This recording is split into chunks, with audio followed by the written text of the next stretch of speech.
Bienvenue à cette nouvelle édition du Bulletin des régions, une émission produite grâce à la collaboration des télévisions communautaires autonomes associées à Cogeco. Bonne émission. Alors, qu'est-ce que ça évoque pour vous, le 5-10-15? C'est un espace absolument magnifique. C'était des belles professions dans ce temps-là? J'ai fait 40 ans, madame.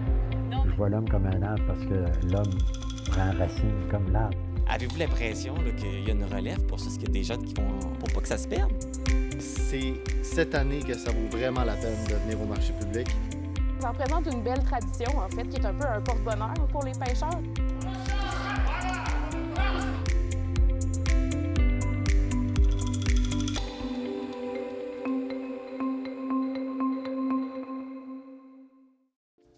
Au sommaire pour vous cette semaine. À Bonaventure, le bioparc obtient un important soutien financier. Dans le centre du Québec, on se soucie de la santé psychologique des producteurs agricoles. À Cap-Saint-Ignace, fermeture d'un autre commerce de proximité, la boulangerie C. Blouin et Fils. À Saint-Raymond, 2 services d'incendie s'unissent pour acheter de nouveaux appareils respiratoires. À Forestville, une levée de fonds pour acheter un véhicule adapté. À Sainte-Flavie, l'auteur-compositeur David Pinault entrevoit l'année 2025 avec beaucoup de défis. Au Parc national des Hautes-Gorges de la rivière Malbaie, une expérience hivernale hors du commun. Mais pour commencer cette émission, on va se rendre à Percé, où les membres du conseil municipal ont décidé de tenir certaines séances du conseil municipal à l'extérieur de l'hôtel de ville pour se rapprocher des citoyens. Un reportage de Jean-Denis Laperrière de la télévision du Rocher-Percé. Le 14 janvier dernier, la ville de Percé a tenu sa première séance du conseil municipal de l'année à l'extérieur de l'hôtel de ville. Cette nouvelle approche mènera le conseil dans les centres communautaires des différents secteurs du territoire. L'objectif est d'offrir aux citoyens des secteurs éloignés qui peuvent avoir de la difficulté à se déplacer jusqu'à Percé une chance de participer aux séances, de partager leur point de vue et de faire valoir leurs besoins. Je me suis entretenu avec Daniel Leboeuf, maire de la ville de Percé, pour en savoir plus. Donc, on est au centre communautaire L'Oasis de Percé. On vient de terminer la première séance municipale de l'année. Pendant toute l'année 2025, vous allez faire les séances municipales, bon, en tout cas certaines, vous allez le faire sur la route dans les différents secteurs de la ville. Pourquoi avoir mis en place cette façon de faire-là pour cette année? Pour 2 raisons. Ça va être en alternance. Un mois, ça va être à l'hôtel de ville. L'autre mois, ça va être dans un centre communautaire, dans un secteur. Une des premières raisons pourquoi j'ai proposé ça au conseil municipal, c'est pour rapprocher le conseil de ses citoyens dans ces divers secteurs. Quand on garde juste un conseil municipal à l'hôtel de ville central, dans une petite ville, c'est pas dangereux. Mais quand tes citoyens sont à plus de 30 minutes, parfois, là, de Saint-Georges-de-la-Malbaie et Val-d'Espoir, c'est un bon 20-25 minutes pour venir assister à un conseil municipal, bien, ça ne les incite pas à venir et ça va nous exposer aussi à d'autres préoccupations d'autres citoyens que ceux qui sont plus près, qui ont plus de facilité à venir. Et deuxième raison, mais je voulais vous dire avant, merci beaucoup à la télévision communautaire de nous suivre dans cette aventure. Parce que dans la dernière séance d'aujourd'hui au centre communautaire l'Oasis, vous avez vu aussi là, que les centres communautaires ont des demandes différentes les uns des autres. On contribue à l'électricité, la ville contribue à payer le compte de l'électricité d'un centre communautaire alors qu'il doit subventionner un autre. La ville déneige un centre communautaire alors qu'un autre centre communautaire doit défrayer ses frais de déneigement. On veut arriver à un plan de support de nos centres communautaires qui soit uniforme, qui soit équitable entre tous les secteurs et qui les soutiennent vraiment. Ce n'est pas un bail strict, là, mais moi, je vois ça comme un programme de revitalisation de nos centres communautaires. C'est eux autres qui gardent la vie active dans chacun des coins de notre municipalité. Donc, en faisant ça dans les centres communautaires, vous venez les supporter en même temps dans Par une visibilité aussi. Ils ont été tellement accueillants quand on leur a proposé ça. Ils ont tous dit oui tout de suite. Fait que ça va faire une activité de plus dans leur secteur. On reconnaît leur importance, l'importance de leur rôle dans leur communauté. Puis je pense que c'est gagnant-gagnant pour tout le monde. Il y a une raison pour avoir choisi les centres communautaires? Ah, ben c'est vrai déjà. Ben la plupart sont des immeubles propriétés de la ville. Et c'est vraiment des lieux de rencontre, de rassemblement dans chacun des villages. Parachois, Bridgeville, Saint-Georges, Val-d'Espoir. C'est là que tout se passe, les activités en général. Côté logistique, est-ce que ça va engendrer des coûts supplémentaires pour la ville, pour le déplacement des conseillers ou peut-être pour d'autres choses aussi? Non, je ne crois pas que ce soit très, très important. Là. La télévision communautaire nous appuie là-dedans, elle nous suit, puis si vous augmenterez pas trop votre facture, ça ne nous dérangera pas. Donc, par cette action-là, on espère aussi une plus grande participation citoyenne aux séances. Si la participation est là, est-ce que vous allez reconduire cette initiative-là pour les années futures? Ça va dépendre du prochain conseil municipal après les élections du 2 novembre 2025, mon cher ami. Fait qu'on s'en reparlera dans ce temps-là. Mais est-ce que ce serait un de vos souhaits que ça puisse continuer? Ça s'est déjà fait longtemps, avant l'époque du maire Bruno Cloutier, là, ça se faisait. Et j'ai déjà assisté à quelques-unes, puis c'était très rafraîchissant. Les lieux des prochaines séances municipales sur la route sont répartis comme suit. Le 4 février à Val-d'Espoir, le 1er avril à Cap-d'Espoir, le 3 juin à Saint-Georges-de-Malbaie, le 5 août à Bridgeville, le 1er octobre à Barachois et de nouveau à Val-d'Espoir le 9 décembre. Toutes ces rencontres se tiendront dans les centres communautaires des localités respectives. Concernant les autres séances, elles auront lieu à l'Hôtel de Ville. C'était Jean-Denis Laperrière à Percé. Vous écoutez votre reflet d'ici. Revoyez tous nos reportages sur notre site Internet.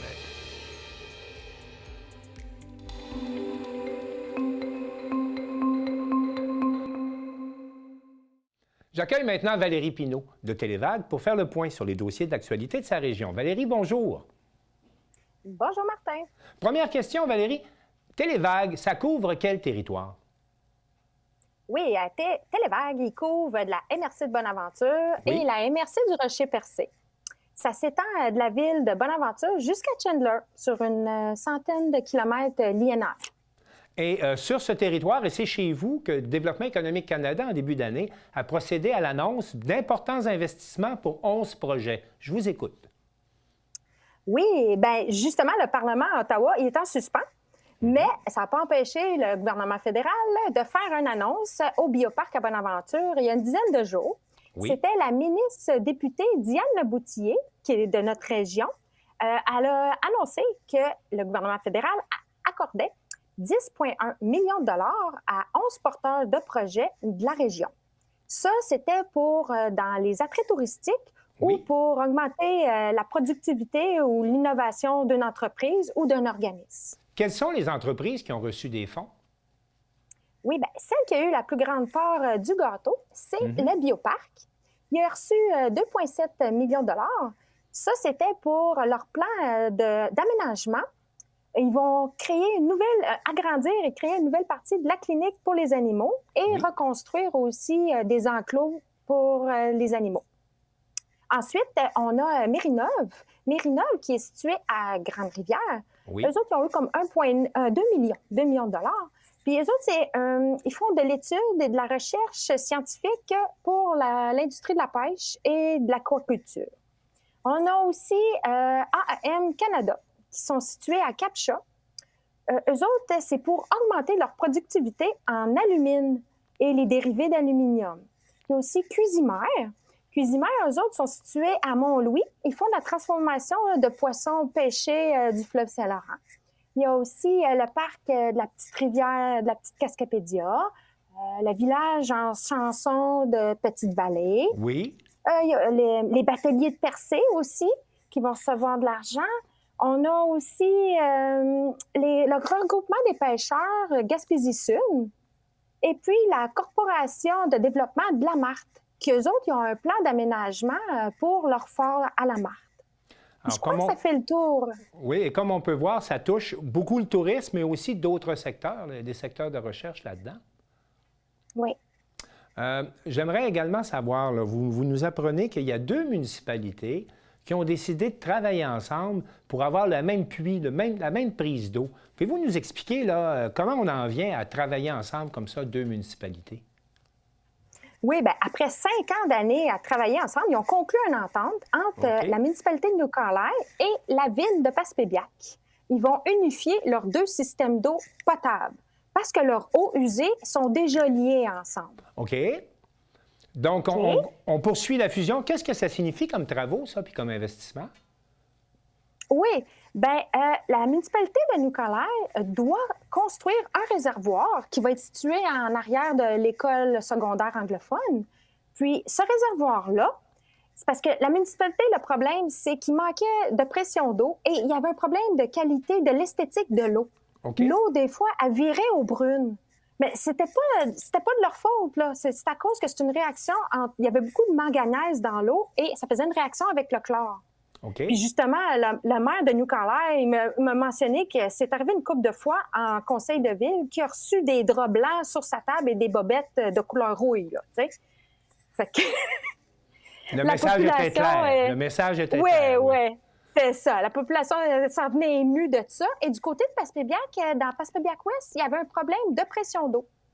Alors, qu'est-ce qu'ils vont faire? En liant leurs 2 systèmes, c'est que Passepébiac va produire de l'eau et pendant la nuit, New-Carlisle va l'emmagasiner dans son réservoir et va être redistribué dans le jour.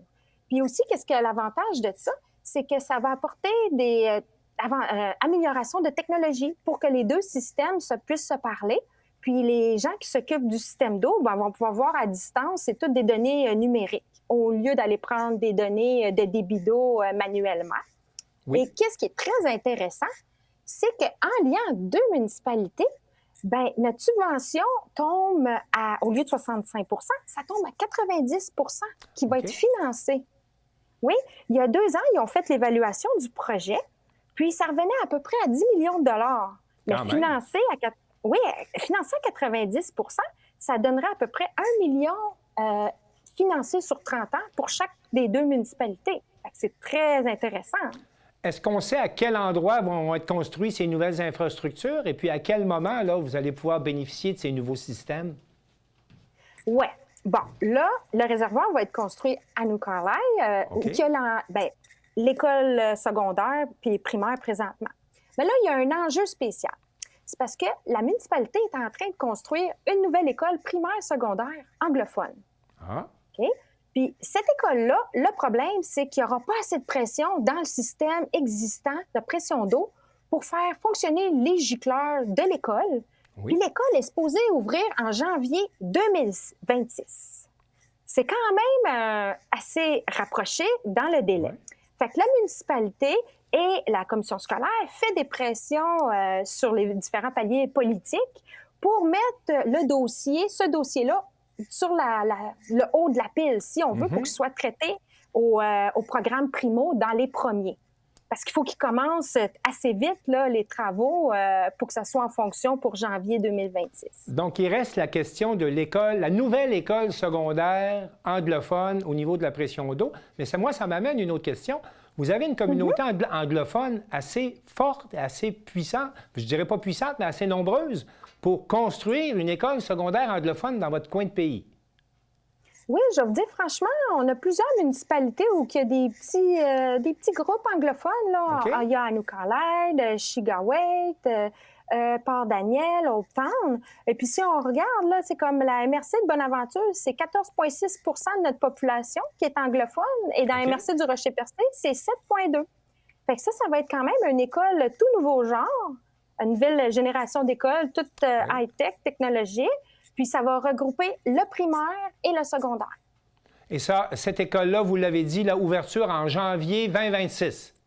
C'est ça. Mais il reste le problème d'eau à régler quand même. effectivement, en espérant que ça va aller vite. Parmi les autres nouveautés, là, on apprend également que vous avez un nouveau centre de plein air qui vient d'ouvrir à Saint-Siméon, une toute nouvelle base de plein air.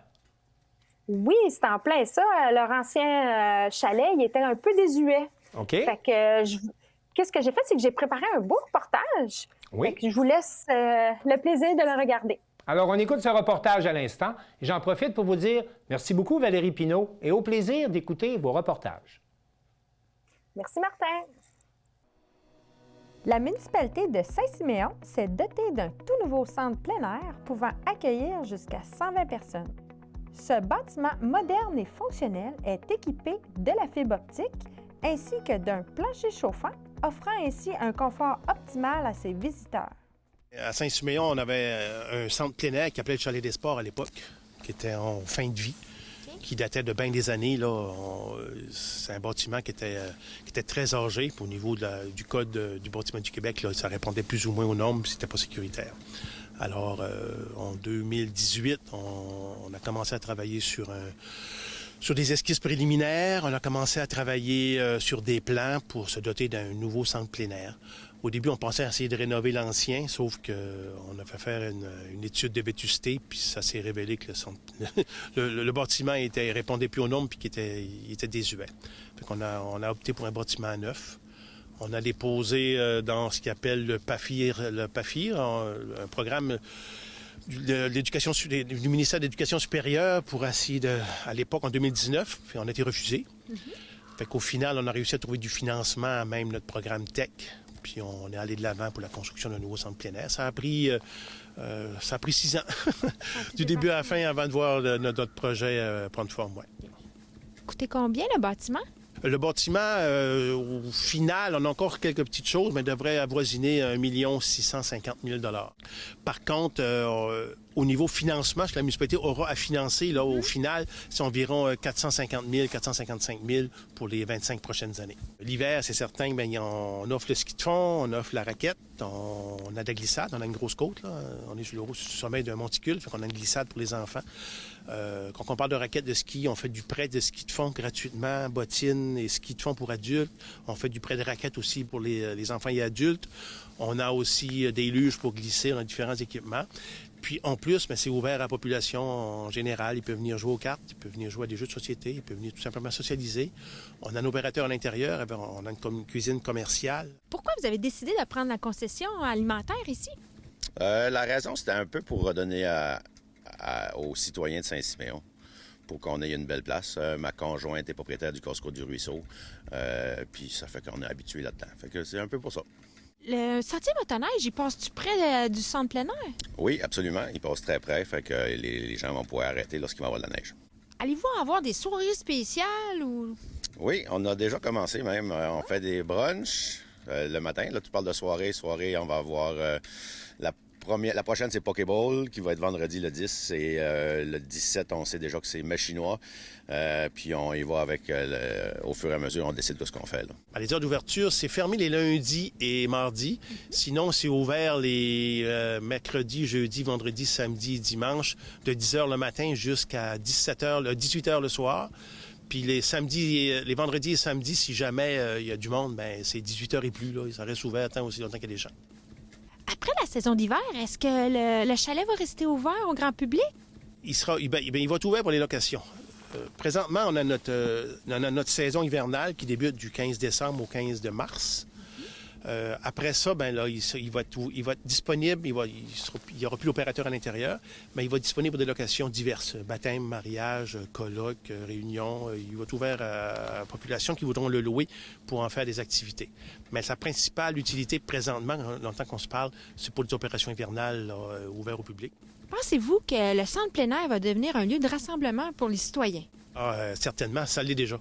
Ça l'était avant, dans l'ancien centre, même s'il était plus ou moins adéquat puis commençait à être désuet. Mais là, c'est sûr que c'est tout nouveau, tout beau. Là.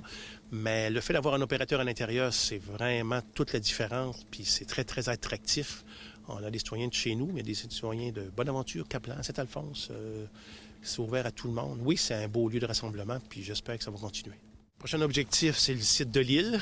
On a un chalet au site de l'île, il y a un camp de jour, il y a Il y a différentes activités. On a le tournoi de pêche, on a plein de choses qui se passent au site de l'île. On a un bâtiment qui est là aussi qui commence à être désuet. C'est là-dessus qu'on est en train de tabler. Ça va être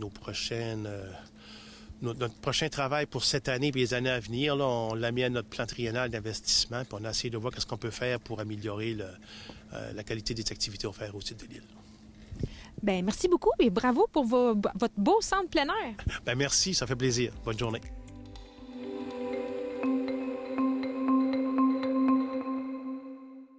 Sylvana Suarez de la Télévision de l'Érable s'entretient avec Éric Houle, le président de l'UPA du Centre du Québec, au sujet d'un programme de soutien à la santé psychologique des travailleurs agricoles. La Fédération de l'Union des producteurs agricoles UPA du Centre du Québec a créé un nouveau fonds visant à améliorer la santé psychologique des productrices et producteurs de la région. Ce projet a pour objectif d'amasser des fonds pour faciliter l'accès aux services de soutien psychologique et diminuer les tabous associés à la détresse mentale dans les milieux agricoles. Selon cette organisation, les besoins de services en santé mentale sont énormes au centre du Québec. Les plus récentes recherches disent que les 58% des productrices et producteurs agricoles présenteront des symptômes d'anxiété et 35% présenteront des symptômes dépressifs. À l'échelle provinciale, on dit que 10% des producteurs agricoles ont reconnu avoir des idées suicidaires.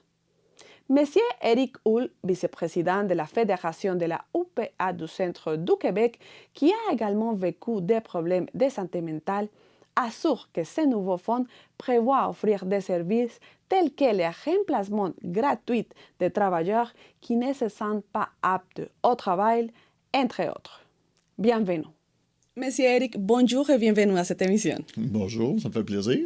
Bon, avant de parler du fonds que maintenant il y a pour la santé psychologique des producteurs d'ici de la région, on va commencer pour parler de pourquoi c'est important de parler de santé mentale dans les milieux agricoles de la région. Parce que c'est un sujet qui est peu démystifié. Les gens ne veulent pas trop en parler comme producteurs. On n'aime pas parler qu'on est des gens qui ont des problèmes psychologiques ou des problèmes soit de santé mentale ou peu importe. Fait que c'est un milieu qui est un petit peu plus fermé. Fait qu'il faut un peu le démystifier puis qu'on n'ait pas peur d'en parler pour s'assurer de briser l'isolement parce qu'on est des producteurs que bien souvent on se retrouve, on travaille chez nous, on est plus porté d'être isolé. Et quels sont les enjeux justement par rapport à ces sujets dans les milieux agricoles? Bien, les enjeux, c'est que bien souvent, c'est le suicide ou c'est le suicide qui est le plus gros enjeu. Là. Puis il faut s'assurer de ne pas en avoir le moins possible parce que c'est un métier auquel il y a le plus de suicides. C'est malheureux, mais c'est le métier où il y a plus de suicides. Fait que faut vraiment... le fonds a été créé pour ça, essayer de démystifier, essayer de créer des nouvelles choses pour s'assurer que les gens puissent en parler de plus en plus, puis s'assurer aussi qu'il y ait des soins qui soient appropriés pour eux. Quels sont les facteurs, justement, que vous voyez qui peuvent déclencher des troubles psychologiques dans les agriculteurs de la région, producteurs agricoles? C'est ça. Mais les producteurs ne veulent pas. On est toujours soumis à la pression, soit météorologique, soit la pression financière. On a vécu cette année, l'année passée aussi, les hausses de taux d'intérêt, les choses comme ça. L'isolement, c'est une chose qu'on va beaucoup voir parce que le producteur va être chez lui, il va avoir un problème financier, il ne sortira plus, il va rester chez lui, ça va aggraver le problème un peu plus. Là. Quels sont les tabous qu'il y a? Justement, pourquoi un agriculteur ne peut pas parler ou exprimer qui se sent en dépression ou qui a l'anxiété? Quels sont les tabous? Est-ce que c'est toujours les mails ou qu'est-ce que c'est? Bien, je te dirais, c'est peut-être le métier où le fait qu'un producteur, c'est fort. Ça n'a pas d'émotion, presquement pas. qu'il ne peut pas être malade. Il n'a pas le temps d'être malade non plus. Parce qu'il y a des animaux, il y a ci, il y a ça. T'sais, on parle beaucoup de bien-être animal, mais on parle très peu du bien-être du producteur. Fait que là, on commence à démystifier le plus possible ça, mais c'est long de changer de mentalité de producteur. Oui, c'est ça, parce qu'on pense qu'ils sont toujours comme forts. Ils sont aussi comme la tête toujours économique de la famille, non? Ils sont économiquement, sont les personnes qui sont toujours en tête de sa famille. Oui, c'est ça. Et vous avez annoncé justement des fonds visant à améliorer cette problématique. Bon, de quoi il s'agit spécifiquement? C'est un fonds, en fait, qui va venir couvrir les manques qu'il y a dans tu sais, on ne veut pas dédoubler ce qui est déjà fait, là.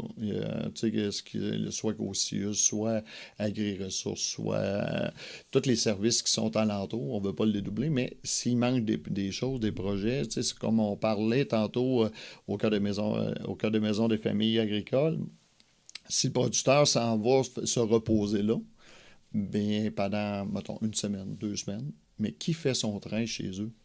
Qui va... Est-ce que le producteur peut s'en aller là, l'esprit tranquille? Moi, je pense que non. Fait que le fonds va venir en aide pour payer un remplaçant pendant ce temps-là chez ce producteur-là, pour être sûr qu'il va s'en aller là, il va avoir l'esprit tranquille, son entreprise va continuer à virer, puis le mec qui revienne, bien, il va pouvoir prendre des bonnes décisions. Fait que c'est un peu, tu sais, si on parle d'exemple là, de qu'est-ce que le fonds pourrait décaisser. Puis aussi, bien, toutes les travailleuses de rein, tu sais, la fédération, bien, on a une entente qui, tu sais, de financer les travailleurs de rein. Fait que le fonds va financer les travailleuses de rein de notre région pour s'assurer qu'il n'en manque pas de travailleuses de rein quand il y a des demandes.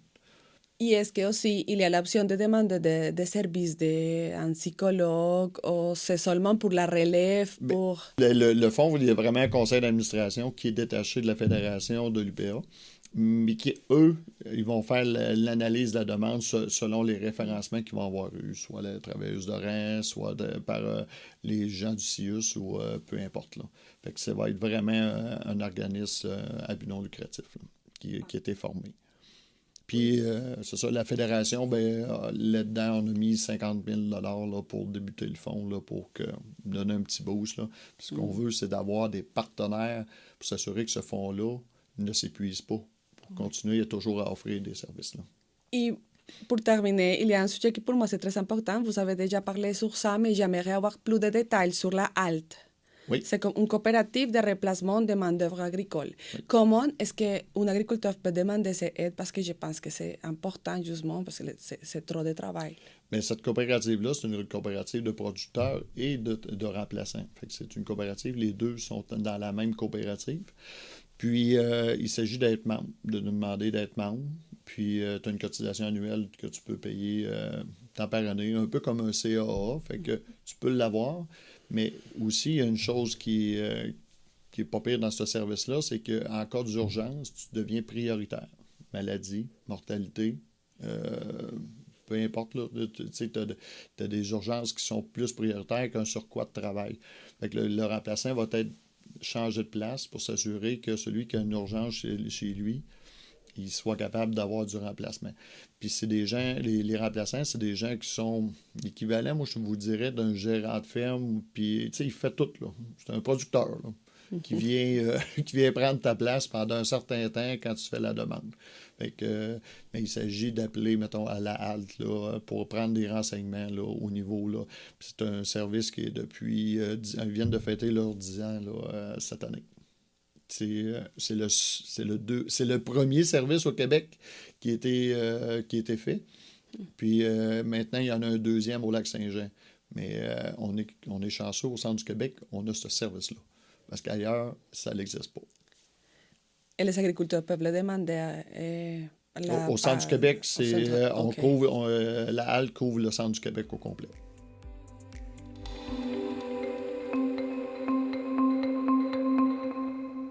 Autrefois présents dans chaque village du Québec, les commerces de proximité ont de plus en plus de difficultés à survivre.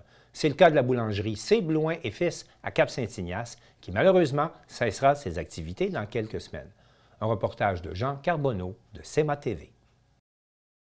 Autrefois, lorsque les moyens de communication et de transport étaient limités, chaque paroisse, chaque municipalité avait ses petits commerces de proximité, laiterie, cordonnerie, épicerie ou magasin général, et bien sûr, une boulangerie.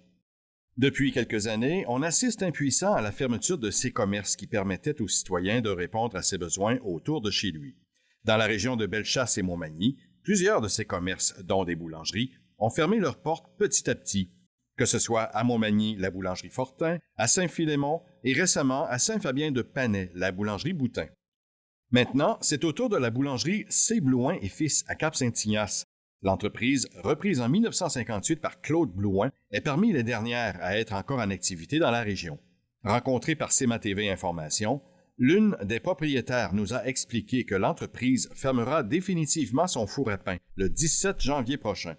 Pour cause, Mme Diane Blouin mentionne la difficulté de trouver du personnel pour opérer la boulangerie et la matière première qui est de plus en plus compliquée à obtenir. Opérant dans ses bonnes années à 11 personnes, l'équipe se compose actuellement de 6 travailleurs, dont la majorité sont des membres de la famille Blouin. Ceux-ci perdront donc leur emploi dans une dizaine de jours. Se disant à la fois attristée et soulagée, Mme Blouin est sereine face à la fin de l'entreprise familiale. La fatigue et le poids des ans l'emportent sur l'émotion, mais elle se dit fière de la notoriété et de la durée de vie de la boulangerie C. Blouin et Fils. Ici Jean Carbonneau pour CMA TV Information à Cap-Saint-Ignace.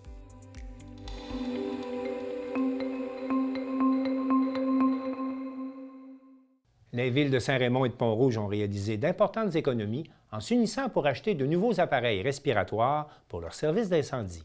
Un reportage de Philippe Papillon de CJSR. Les villes de Pont-Rouge et Saint-Raymond ont collaboré pour procéder à l'achat de 48 appareils de protection respiratoire isolants autonomes pour offrir à leurs services incendies respectifs du matériel d'une grande qualité, tout en réduisant l'investissement nécessaire. CJSR s'est rendu à la caserne incendie de Saint-Raymond pour discuter avec les directeurs incendies de Saint-Raymond et Pont-Rouge. Oui, dans le fond, la raison pourquoi on a acheté ce type d'appareil respiratoire-là, c'est vraiment, premièrement, parce qu'on avait besoin de renouveler nos flottes d'appareils respiratoires, autant du côté de Pont-Rouge que de Saint-Raymond. Nos flottes d'appareils respiratoires avaient atteint leur fin de vie utile. Il y a des appareils qui étaient défectueux, il y a des bouteilles aussi qui étaient rendues défectueuses.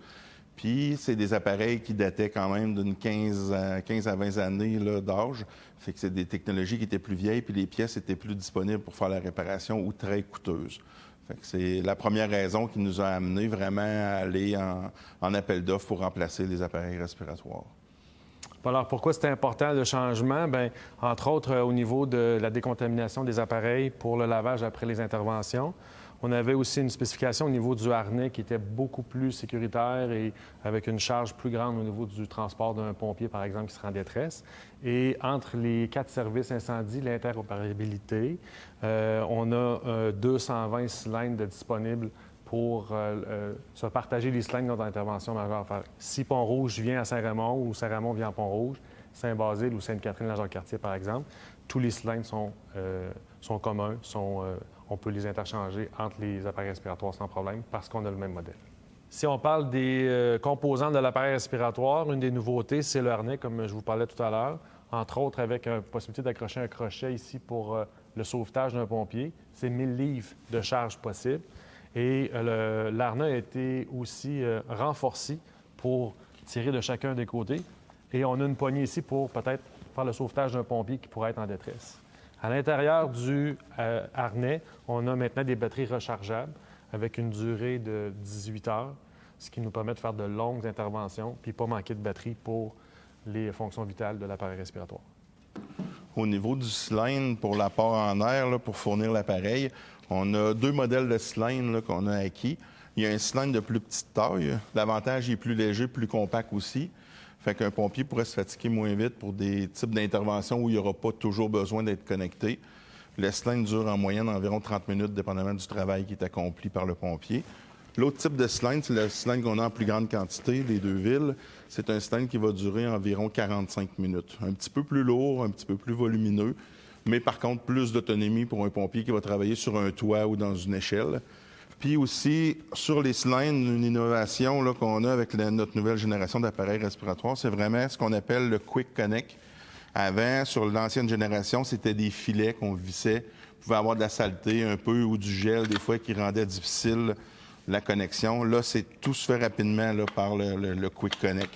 Autant pour remplir les bouteilles dans nos postes de remplissage, dans nos casernes, que sur des interventions, tout est facilité. C'est une économie de 75 000 $ qui a été réalisée grâce à cette procédure d'achat regroupée de 48 appareils et de 128 cylindres d'air respirable dont bénéficiera la soixantaine de membres du personnel des deux services. Oui, dans le fond, la raison pourquoi on a décidé de faire un achat conjoint entre Saint-Raymond et Pont-Rouge, c'est vraiment, au départ, pour l'économie. C'était très intéressant de regrouper les deux villes ensemble. Ça nous permettait de sauver des sommes quand même importantes. Le projet global, là, au niveau formation, acquisition puis mise en service, ça nous a permis d'économiser 75 000 $ les deux villes conjointes. Fait que c'est quand même des économies qui sont intéressantes pour nos citoyens. Puis après ça, il y avait vraiment la question d'interopérabilité entre les deux villes. On voulait s'assurer d'avoir les mêmes appareils respiratoires, de pouvoir s'échanger des services, s'échanger des appareils respiratoires, que ce soit au niveau de l'entretien aussi, de la formation. Ça facilitait vraiment tous ces aspects-là, là, de travailler ensemble pour le projet. Puis en terminant, on a eu une formation commune au niveau de la mise en service des appareils respiratoires et une formation un peu plus poussée pour la réparation. Donc, ce qui est possible, c'est Saint-Raymond ou Pont-Rouge peuvent réparer les appareils respiratoires, peu importe l'appareil vient de quelle ville. Puis on s'assure d'avoir la même réparation puis le même service pour nos deux villes. Si on continue l'explication de l'appareil respiratoire, on a au niveau du facial, une des grosses différences, c'est avant, la télémétrie était à l'extérieur du facial. Ça prenait des batteries pour l'alimenter. Maintenant, la télémétrie est dans... Tout concentré dans le détendeur. Dans le détendeur, merci Eric, dans le détendeur, j'avais un blanc. Et ça marche par fibre optique. Fait que les données de l'appareil respiratoire sont transmises aux pompiers par fibre optique dans sa partie faciale. C'est un des avantages au niveau de cet appareil respiratoire-là. Pour améliorer la communication, il y a un haut-parleur. Alors, lorsque le pompier va donner des comptes rendus ou des directives à son équipe, la communication est meilleure, étant donné qu'il y a un haut-parleur qui va amplifier la voix du pompier lors de l'intervention. Au niveau de la partie ici qu'on a sur l'appareil, dans le fond, on a un manomètre qui nous affiche la pression. Puis il y a aussi un affichage digital qui est beaucoup plus convivial que ce qu'on avait avant sur les anciens appareils parce qu'il va nous afficher selon les niveaux d'air des couleurs différentes pour nous aviser si on a évacué le bâtiment parce que notre niveau d'air est en train de diminuer. Cette partie-là sert aussi d'alarme de détresse. Si un pompier est plusieurs secondes sans bouger, va se mettre à émettre une préalarme et ensuite, si le pompier ne bouge pas plus, ça va émettre une alarme que tous les autres pompiers vont pouvoir entendre autour. Fait que ça, c'est vraiment une pièce importante de l'appareil respiratoire. Aussi, on a au niveau, là, dans la partie avant, un peu le même principe que la partie arrière qu'on voyait tantôt, la partie dorsale. Les bretelles de l'appareil sont beaucoup plus robustes, plus endurantes à la chaleur, puis aussi plus ergonomiques parce qu'ils sont plus larges. Fait que c'est toutes des petites améliorations qui ont été faites sur l'appareil pour le rendre plus sécuritaire et plus ergonomique. Alors, nos efforts de collaboration qu'on fait déjà avec Saint-Raymond, Pont-Rouge et entre autres aussi Saint-Basile, on a un logiciel de gestion ICO qui est le logiciel pour la gestion des interventions, les rapports annuels qu'on fait. On rentre nos statistiques d'appel à l'intérieur. Fait qu'on a tous le même logiciel pour le traitement des données. On fait beaucoup aussi d'entraide automatique, une dizaine de fois par année, où on va travailler en collaboration ensemble sur des interventions incendies, ce qui vient faciliter l'intervention maintenant, ayant tous des appareils respiratoires du même modèle. Ça nous permet de partager les appareils respiratoires, partager les cylindres. On est aussi à élaborer, toujours améliorer nos techniques de combat au niveau, par exemple, de la prise de commandement, des techniques d'attaque, d'avoir des techniques d'attaque qui sont semblables pour faciliter le travail et assurer la sécurité des pompiers lors d'intervention. Oui, puis par exemple, un exemple qu'on pourrait apporter là, au niveau là, de la collaboration entre les deux villes, dans le projet d'acquisition des appareils respiratoires, les deux villes, Pont-Rouge et Saint-Raymond, on a acquis chacun un système là, qu'on appelle un RIC-PAC qui sert à venir faire le sauvetage d'un pompier en détresse dans un bâtiment qui a de la fumée à l'intérieur ou dans un environnement dangereux. On vient avec le RIC-PAC pour faire le sauvetage du pompier. Fait que vraiment, avec les deux villes, on planifie prochainement faire une pratique là, pour l'usage du RIC-PAC. Parce que le RIC-PAC pourrait dépanner là, autant un pompier, justement, vu qu'on est compatible, de Pont-Rouge, de Saint-Basile ou de Sainte-Catherine-la-Jacques-Cartier. C'est vraiment le même système. Fait qu'on a avantage à faire des pratiques, des entraînements ensemble. C'est un reportage de Philippe Papillon avec la narration de Danick Julien pour CJSR.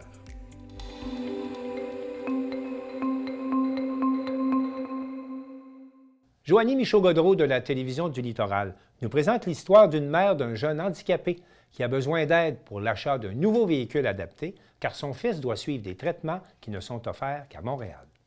Mélanie Bouchard de Forestville a connu une fin d'année 2024 plutôt abrupte. Son véhicule a lâché prise après un de ses multiples voyages à Montréal pour offrir des soins à son fils William, lourdement handicapé. Pour bien commencer 2025, un couple du Saguenay lance une levée de fonds afin de doter la famille d'un véhicule adapté. Voici mon reportage. Mélanie Bouchard réside à Forestville depuis 4 ans avec son fils William, qui aura bientôt 14 ans, et ses 3 autres enfants. Lorsqu'elle était enceinte de William, Mélanie a contracté le cytomégalovirus. Elle s'en est sortie indemne, mais pas son fils. Non, il est en fauteuil roulant 24/7. Bien, dans son lit, il est adapté. Là. Il y a comme une cage de lit autour pour pas qu'il tombe. Il est à risque de chute. Il n'y a aucun réflexe de protection. Par exemple, les physios, mettons, ils le mettaient sur un gros ballon. Il était tout petit, là. Il penchait par en avant. Un bébé qui a un réflexe de protection va faire ça. Lui, il faisait juste se laisser tomber. Il ne laissait pas tomber sa tête, mais il serait tombé sur la tête. Oui, donc, il n'y a pas de réflexe de protection. Il faut tout le temps qu'il soit attaché plastron avec tous les sangles de sécurité dans son fauteuil. Puis, c'est ça. Là, il y a de l'épilepsie, il y a eu une scoliose, il y a eu une grosse opération en 2024. Lourdement handicapé, William est suivi dans plusieurs hôpitaux de la province, ce qui amène sa mère à parcourir de nombreux kilomètres annuellement. Malheureusement, le nouveau véhicule adapté acheté en août 2024 cause bien des maux de tête à la famille. À ce jour, je suis rendue autour de 3 500 $ de garage depuis le mois d'août. Et ce soir, je vais avoir une nouvelle facture en allant chercher mon véhicule. Donc, c'est ça, c'est des surprises après des surprises après des surprises. Dans le temps des fêtes, il fallait que j'aille chercher William en répit à Québec. J'ai pas été capable d'aller chercher mon bearing de roue droit avant. Comme lâché, là, c'était un vacarme. Puis finalement, je peux pas faire de la longue route. Donc, finalement, c'est mon petit frère qui est venu avec moi. Il a fallu transférer William à bras dans le véhicule, le fauteuil roulant, dans la valise de son Suburban. Parce qu'on a eu des heures de plaisir. Voyant que Mélanie était à bout de souffle en raison de son véhicule, son amie Mylène, propriétaire du relais de motoneige La Chapelle dans les Monts-Valin, a décidé de l'aider à s'en procurer un nouveau. Des billets pour remporter 2 motoneiges ont été vendus, permettant d'amasser 20 000 $ en une semaine. Pour récolter le reste du montant, une campagne GoFundMe a été lancée au début janvier. Je suis quelqu'un qui va se donner, puis j'ai vraiment beaucoup de difficultés à recevoir. J'ai pas de façon de gérer mes émotions. Je suis pas quelqu'un qui demande de l'aide, je suis capable tout seul. Je suis comme un homme qui demande pas son chemin, mais je suis une maman qui veut pas demander de l'aide. Fait que j'ai de l'aide malgré moi, fait que... c'est un défi d'accepter ouais, tout ça. ben tout le monde me dit, tu sais, Mélane, tu le mérites, puis là, ben... Fait que là, ce soir, je suis dans mon lit, puis j'ai les yeux pleins d'eau, puis je suis comme... Ça me touche vraiment, là. Des partenaires se sont aussi joints au projet, notamment Chicoutimi Chrysler, le Club Lion de Chicoutimi et le Club Lion de Forestville. Pour Mélanie, ce nouveau véhicule permettra d'assurer la sécurité de ses enfants lors de ses nombreux voyages. La maman monoparentale lance également un appel à l'aide pour du soutien à domicile. Une banque d'environ 30 heures est disponible pour l'aider avec William à la maison. Une aide qui pourrait faire toute la différence.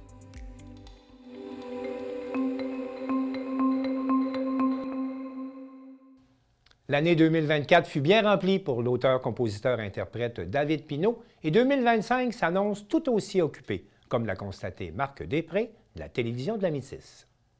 David Pinault, on le spécifie tout de suite, on est le 21 décembre, on est au Catch, le spectacle vient de se terminer, Maudit Fou, 350 personnes, à guichet fermé, comment on se sent? Sold out, c'est tout le temps le fun pour un artiste. Fait qu'on essaye d'avoir ça à tous les spectacles. On a fait un sold out aussi à Québec au Ballroom Country le mois passé. Fait que les sold out commencent à se faire un peu partout au Québec. On est content. Ça roule. Ça roule. Ben c'est ça. Donc on peut parler d'une année 2024 extraordinaire. Exactement. Ça l'explose, comme on dit. Là. Je capote. Là. Je sais pas. Je suis sans mots de ce qui se passe avec la carrière. C'est vraiment... C'est trippant. Puis je donne mon 200 %. Je pense que ça travailler fort, là, ça mène au succès. Ouais. Et il faut dire, bon, c'est ça. Donc, le fait d'avoir un nouveau gérant aussi au cours de la dernière année, je pense que c'est vraiment un petit boost là, qui s'est rajouté. Exact. Il y a Marteau Napoli qui est rendu dans l'équipe. Marteau, il me pousse. Il me pousse à tous les jours. Là. Il me pousse à être un meilleur travaillant. Je suis déjà travaillant d'avance, puis lui, il me pousse à être encore plus travaillant. Fait que c'est débile, là, l'équipe qu'on fait ensemble. Puis il y a une vision, j'ai une vision. Quand on met ça ensemble, c'est tout le temps des bonnes idées. Puis on vise le top dans les 10 groupes les plus connus en 2025. Yes. Et aussi, il faut spécifier, bon, on aurait bien aimé faire l'entrevue donc sur la scène en bas, mais bon, la discothèque est embarquée, donc c'était impossible, sinon on ne se serait pas entendu, mais l'énergie d'un tel spectacle, c'est fou. C'est fou, puis tu sors de là, ben moi, quand je sors d'un spectacle de même, je suis pas brûlé. Tout le monde me dit « Hey, tu dois être brûlé. » Non, j'ai encore de l'énergie. Je suis content de mon spectacle, puis j'ai envie d'en donner plus à tout le monde. Dans 2 minutes, je m'en vais en bas faire de la merch avec la gang, faire des autographes, puis vendre de la merch. Fait que c'est vraiment cool. Là. Donc maintenant, c'est ça. Donc beaucoup de produits dérivés. Là. Exact. Bien, il y a des gilets Sailor désignés, de la nouvelle merch qu'on a faite ce soir spécifique pour le catch. Puis c'est ça, ça roule en maudit, ouais, comme on dit. À l'image, il faut l'avouer, de votre idole, Bob Bissonnette, d'une certaine façon. Ouais, exact, Bob, il va toujours être là dans mes racines parce que depuis que j'ai 14 ans que je le suis un peu partout au Québec. Puis quand il est décédé, ça a été un gros deuil pour moi aussi, là, je le connaissais pas. Oui, je le connaissais un petit peu parce que j'avais fait 4-5 spectacles avec. Mais je le connaissais pas personnellement, tu sais. Fait que, mais Bob, c'est une grosse perte au Québec, mais il a fait réaliser bien des affaires aux yeux de l'industrie, je pense. Ouais. Et bon, qu'est-ce que vous auriez envie de répondre peut-être à certains internautes qui disent « Bon, c'est ça, il essaie de faire du Bob Bissonnette », mais finalement, pour vous, c'est un hommage à Bob Bissonnette. Exact. Ben, c'est pas un hommage, c'est dans le sens, c'est votre inspiration. Exact, oui, mais c'est un honneur de faire une toune de Bob Bissonnette par show, puis je vais toujours en faire une. Toujours parce que c'est grâce à lui que j'ai embarqué sur le stage. Parce que dans le temps, il y avait un concours de chansonniers, puis c'est lui qui m'a invité à le faire. Puis c'est grâce à lui qu'aujourd'hui, je suis sur le stage, puis que j'ai le guts de faire des spectacles. Et avec une équipe quand même chevronnée, là. Ouais, ben oui, j'ai une bonne équipe. J'ai mes guitaristes, mes violonistes, bassistes, le batteur. Il a lâché Simple Plan pour venir avec moi. Mais ouais, c'est un bon choix, c'est ça. Mais c'est ça, je suis bien content de mon équipe. Puis que ce soit l'équipe externe ou l'équipe interne, on a une grosse équipe. Puis je pense qu'on va dire ça de même, on torche toutes les équipes au Québec, je pense. Et s'il y a des gens qui veulent vous voir, ça a été annoncé cette semaine aussi, Presse en fête. Exactement. Vous êtes l'une des têtes d'affiche. Exact, tête d'affiche avec les gars du Nord à Presse en fête. Presse en fête, après ça, ben on a 121 festivals cet été. Spectacle, en fait, en un an, là, c'est ça. Fait que 121 spectacles pour l'année prochaine. Ça va être un gros défi. Ouais, étourdissant. Juste en le disant, j'ai l'air étourdi, là. Fait que oui, je suis prêt. Je suis prêt à tout ça. C'est un gros défi, mais je me lance dans le vide. Puis j'ai pas peur. Fait que je suis prêt. Ouais. Vos gobelets, comme vous les appelez, s'ils veulent vous suivre, eux le savent, l'adresse, mais pour vos futurs gobelins. Futurs gobelins, ben allez voir sur davidpinot.com, puis toutes les dates de spectacle sont écrites là-dessus. Puis on a même une boutique en ligne, on a toute l'équipe qui travaille le booking, ceux qui veulent booker des spectacles. Bien, vous pouvez envoyer un email pour booker votre spectacle partout au Québec, n'importe où. Puis c'est ça, fait que c'est cool. Donc, the sky is the limit pour David Pinot. J'ai pas peur de rien, fait que je suis prêt à défoncer toutes les barrières possibles pour devenir des meilleurs artistes au Québec. On a vu une coupe de shooters sur le stage, j'ai la bouche pâteuse un peu, mais je suis prêt à tout. Fait que toutes les images qui vont rester cet soir, j'espère les republier puis d'être dans un top artiste au Québec dans un an. Donc, à suivre. À suivre. Ben, félicitations pour le beau travail, puis bonne année 2025. Merci beaucoup à toi.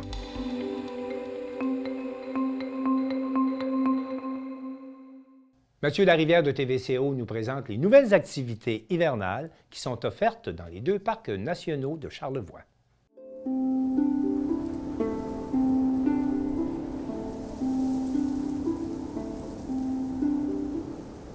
Merci André Rouleau de nous avoir reçus aujourd'hui à la CEPAC.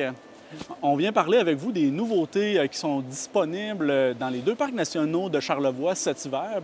Qu'est-ce que vous offrez de nouveau cette année à la population de chez nous? Haute-Gorge. On commence par le Haute-Gorge, où est-ce qu'on est aujourd'hui. La grande nouveauté, en fait, c'est la location de fat bike électrique. OK.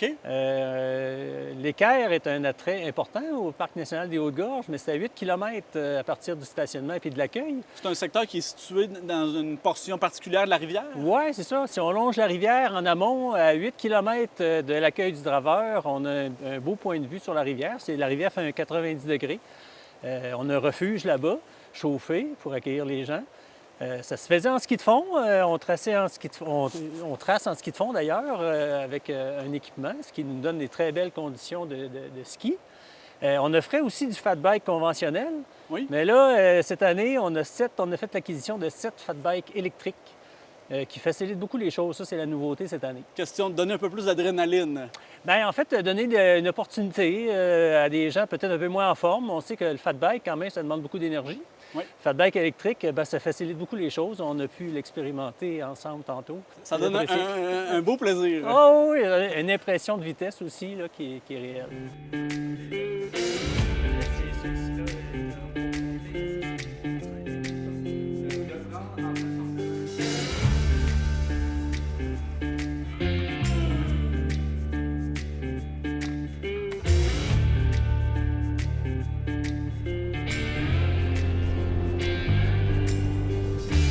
On a la coulée à Girard, elle était offerte l'année passée. En fait, la coulée à Girard, à partir de l'Équerre, qui est à 8 km de l'accueil, il y a encore un 11 km plus loin qui longe la rivière. C'est superbe aussi, c'est vraiment beau comme paysage.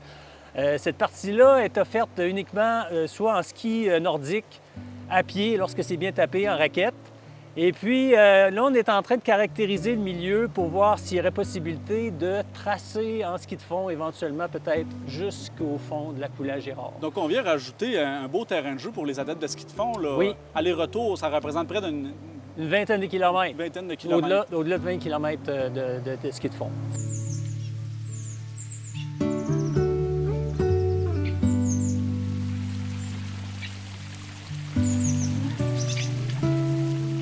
Qu'est-ce qui se passe du côté des Grands Jardins? Grands Jardins, anciennement, les amateurs de raquettes de ski nordique, il y avait un relais qui était situé à la Galette. Oui. Il est toujours offert à la Galette, sauf que maintenant, au Thomas Fortin, qui est 3 km plus près, si on veut, de l'entrée, c'est l'accès Thomas Fortin. On a un relais qui est ouvert là, 24 heures, 7 jours sur 7, avec une toilette, tout ça. Les gens peuvent se réchauffer, mettre le ski là, puis partir à partir du Thomas Fortin. Puis pour rejoindre notre réseau de sentiers, on a ajouté un nouveau sentier qui fait pratiquement 2 km, 2 points quelques kilomètres, qui va rejoindre le réseau de ski nordique qui était déjà existant à partir du Thomas Fortin.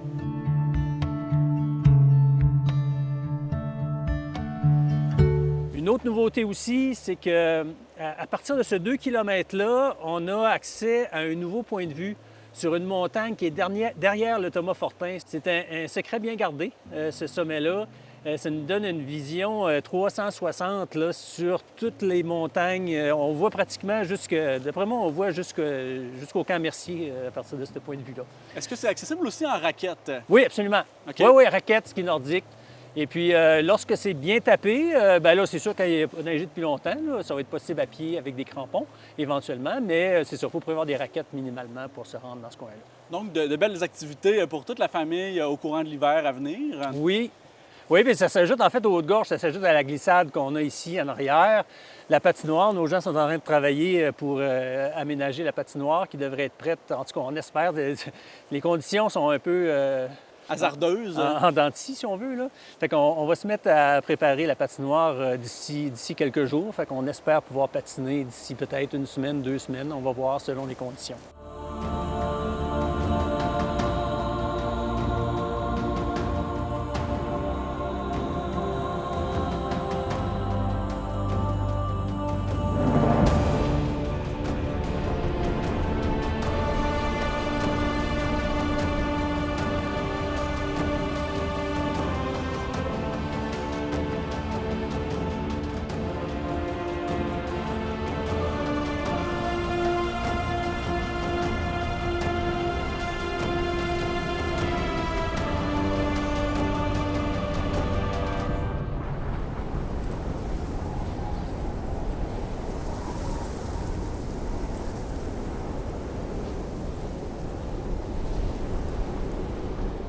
vous avez rencontré un peu plus tôt en 2024 pour parler d'une enveloppe budgétaire qui avait été octroyée à la CEPAC dans tous les parcs nationaux à travers la province. Ici, on avait reçu un montant budgétaire pour signer des ententes avec des organismes locaux pour donner un accès universel à la nature, en quelque sorte, à des gens qui en auraient moins l'occasion. Oui.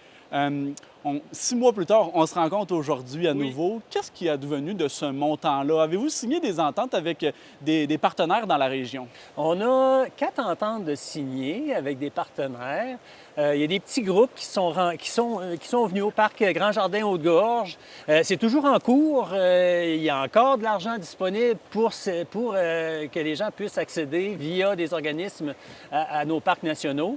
Et puis, bien, je réinvite vraiment ces organismes-là à nous contacter puis vraiment à signer une entente. C'est très simple, en fait. Les gens organisent une visite, on signe une petite entente, ils engagent le transporteur nous envoie la facture directement au parc, puis that's it, that's all. Donc, ça peut être des nouveaux arrivants, par exemple, des organismes qui viennent en aide à différentes populations? Absolument. Des gens qui ont moins accès à la nature, pour qui c'est plus difficile un peu, bien, ça facilite les choses, ça leur permet de découvrir ces beaux territoires-là.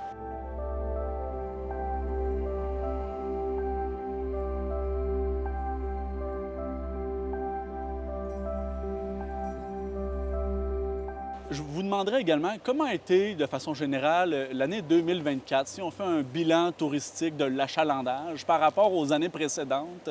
Bien, on a connu une bonne année en 2024. Je dirais, on n'a pas encore les chiffres officiels, là, mais moi, je dirais qu'on a eu une augmentation peut-être de l'ordre de 5 à 10 je croirais, là. C'est à vue de nez un peu, là, mais ça s'est bien passé dans nos parcs. Les différentes activités, les différents produits et services, là, si on regarde le volume, là, oui. Je dirais qu'il y a un 9 à 10 d'augmentation par rapport à l'année précédente. Oui, absolument. Vous aviez des aires de camping qui devaient être aménagées au courant de l'été 2024, des nouvelles aires de camping, si je ne me trompe pas? En fait, on remplace des vieux prêts à camper par le nouveau modèle Étoile. On a remplacé 5 cette année ici au Haute-Gorge. Et ça fonctionne? Oui, ça fonctionne bien. C'est un produit qui est bien apprécié par la clientèle, absolument. Merci beaucoup, André, de nous parler un peu plus de nos parcs de chez nous et puis on se souhaite un bel hiver. Bien, merci beaucoup. Merci.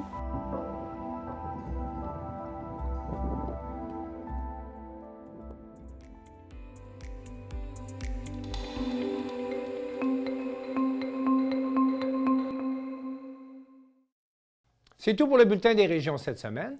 Je remercie toutes les stations de télévision participantes et je vous dis à bientôt.